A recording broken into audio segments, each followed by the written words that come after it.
Okay. Let me give you this big old packet of stuff.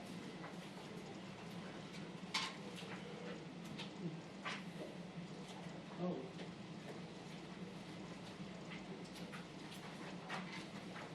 Oh, Rachel, what's your favorite thing?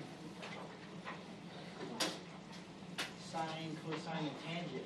I honestly don't understand how to use this crap. Use what? The sine, cosine, and Oh, yeah, I need Okay. Okay, so that's the first thing that we're going to do. Is, real quick, actually, you might want to go on to the back. This chapter starts under the assumption that you already have a pretty good base knowledge of like base level, geometry level, sine, cosine, and tangent. The problem is we have a couple of you who didn't finish geometry because of COVID, and it's also been a bit for some of you. So you might not remember sine, cosine, and tangent. So I learned last year when I was doing trig that if I jump into it the way this wants to jump into it, some of you might be going, what the heck are you talking about? So real quick, let's go over on the back what sine, cosine, and tangent mean and kind of basically what they are. We kind of hit it again, and we are doing it the whole time. It's just that what we started yesterday were what we call rotation angles, right? We started with angles and how angles open up. And we're going to use sine, cosine, and tangent with rotation angles. This is under the assumption that you've already used sine, cosine, and tangent with triangles. So I'm just going to kind of go over it with triangles so that when we do it with rotation angles, it hopefully makes sense. So first of all, there's a mnemonic, Sohcahtoa. And that is how you remember what is what. So I was joking around yesterday and said I did really used to do the little Indian dance and stuff. Now I never put on a headdress and stuff like the lady who they totally blasted all over the internet. But to try and help people remember, because it sounds like a little Indian phrase, right? Like we used to sing Sohcahtoa, so people could remember. But then, like a couple months ago, this lady did it, and somebody videoed her and said that it was hate against their whatever, and she was like blasted all over the media. And then I was like, I used to do that, and my own children were mortified. They were like, you did not. I was like, I did, just how people remember. And my oldest one was like, that's racist. I was like, oh my god. So I don't do it anymore, but I stopped doing it a while ago. But either way, it's just a way for you to remember what goes with what. So stands for sine, and the two letters O and H stand for opposite over hypotenuse.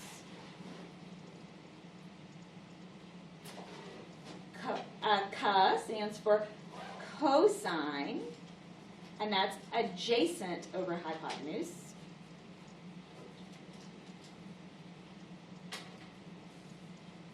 And toa comes from tangent, and that's opposite over adjacent. Y'all sort of remember that? Yes. You learned that part at least? Okay, this is right triangle trigonometry. This part of trigonometry can only be used with right triangles. So you notice the first two have a hypotenuse in them, and you can only have a hypotenuse if you have a right triangle. So if we are dealing with a right triangle, just make the best right triangle you can. Pretend that's perfect. That makes it perfect. If I call this A, this vertex A, and my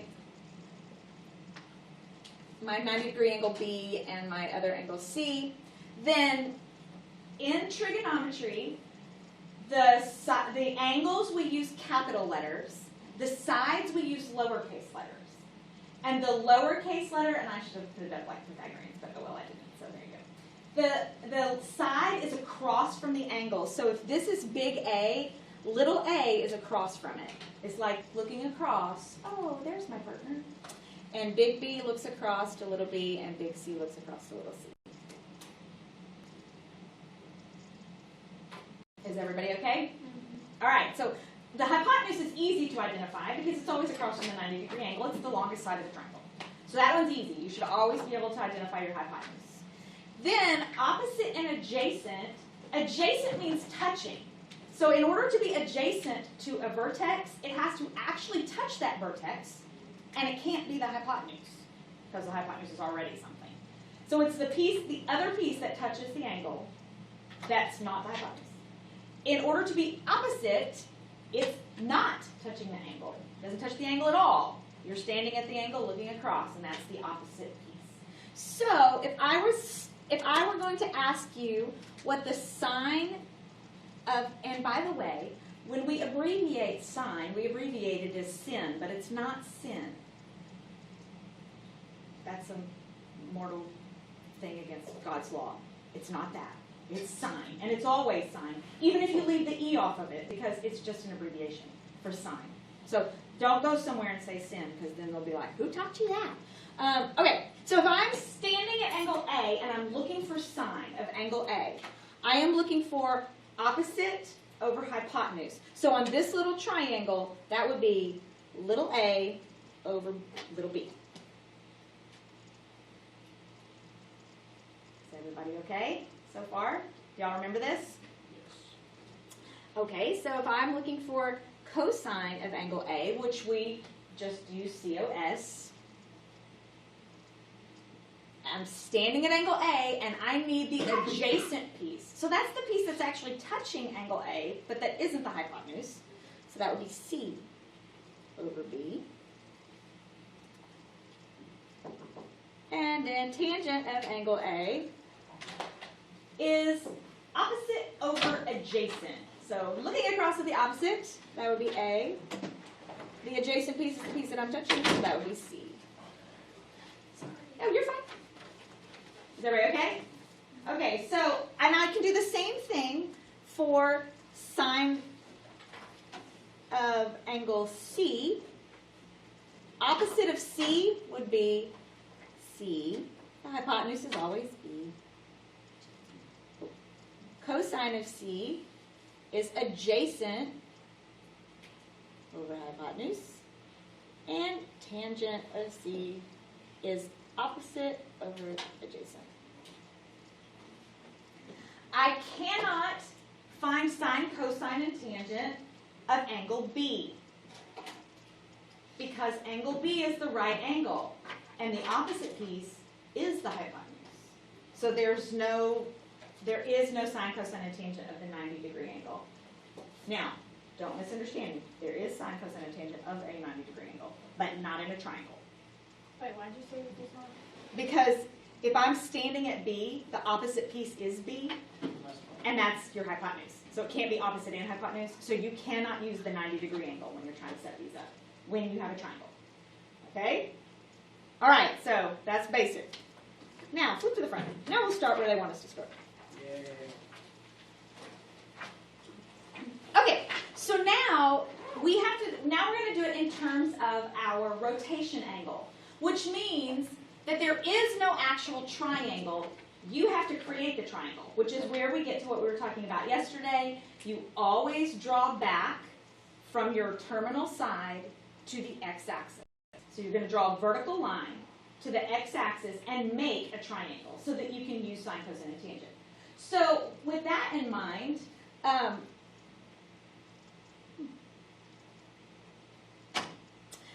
so this is the triangle that they have set up, and if you look at it, it makes perfect sense. This value is the x value. This value is the y value, just like it's always been. The horizontal is x, the vertical is y. So you have an ordered pair x, y.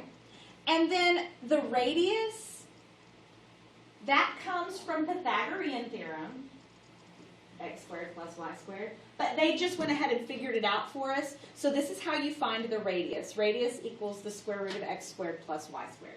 It's just Pythagorean theorem. But we need the radius because when we set that triangle up, what part of the triangle is the radius? The hypotenuse. It's the hypotenuse. And so we're going to need that radius every time. So you're going to have to solve for the radius. And so sine is going to be y over r. That's a fraction of r. Because if you look at my little triangle, this is the angle in question, my rotation angle, the one on the inside of the origin. So if I'm standing right there at that rotation angle, the opposite piece is y and the hypotenuse is r. Cosine is x over r. Tangent is y over x. I'm not sure what they want me to put in these little things. Where are those? I'm not sure. Actually, I think that was, they wanted me to write the whole word. Sine. I remember now. Cosine. Tangent. Okay.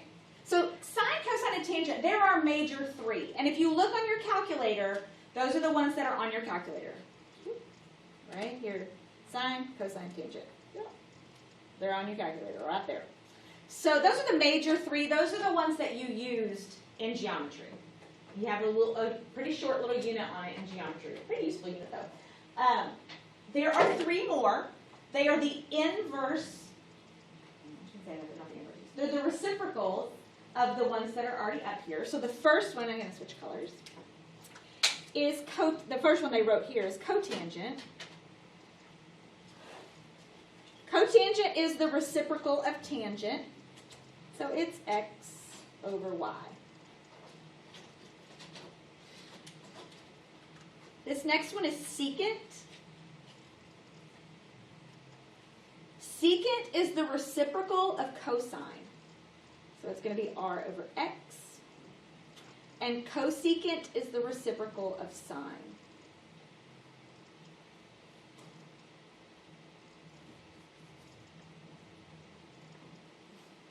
Okay, so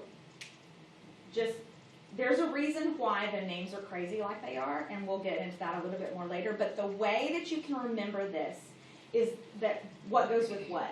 Is the word co means together.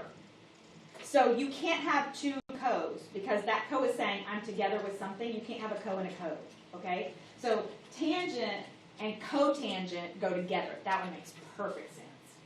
But sine can't go with secant because then there's no co in that pair. There has to be a co. We already knew sine didn't go with cosine because we learned those three together. So sine has to go with cosecant, and cosine goes with secant. Are you following what I'm saying? Each pair has a co. So you can keep them straight because it's confusing. And there's a reason why it's confusing, because they do have a relationship with the other thing, but we don't need that yet. We just need this part so far.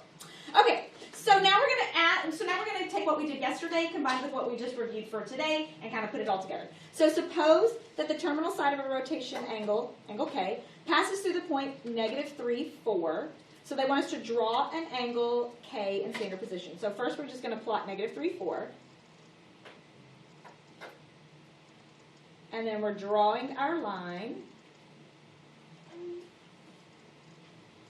Okay, so it's in standard position. So remember, that means it started over here at 0 at the initial side, and it opened this way. This is angle K.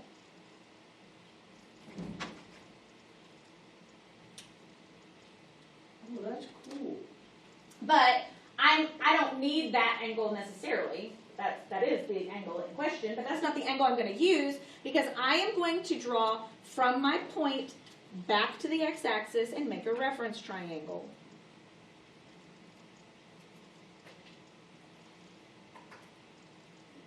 So they already gave me my my point, so I know that this is -3 and this is 4. So I just need to find my radius. So I'm just going to plug into the formula. Radius equals the square root of x squared plus y squared. By the way, if you don't know this one already, learn it. It's a 3, 4, 5 right triangle. If the two legs are 3 and 4, the hypotenuse is always 5. That's a Pythagorean triple. So whenever you see it, you don't have to do it. You should just know it. But I wanted to show you how to use the formula. So there you go. So our hypotenuse is 5.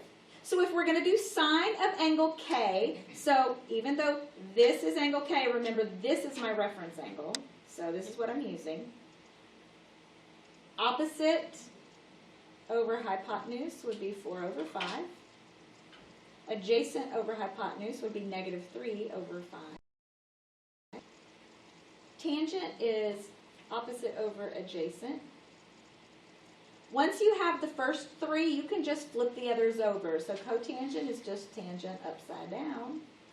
Secant is just cosecant upside down. Cosecant is sine upside down. Everybody good? Y'all have questions? We all okay so far? So far so good?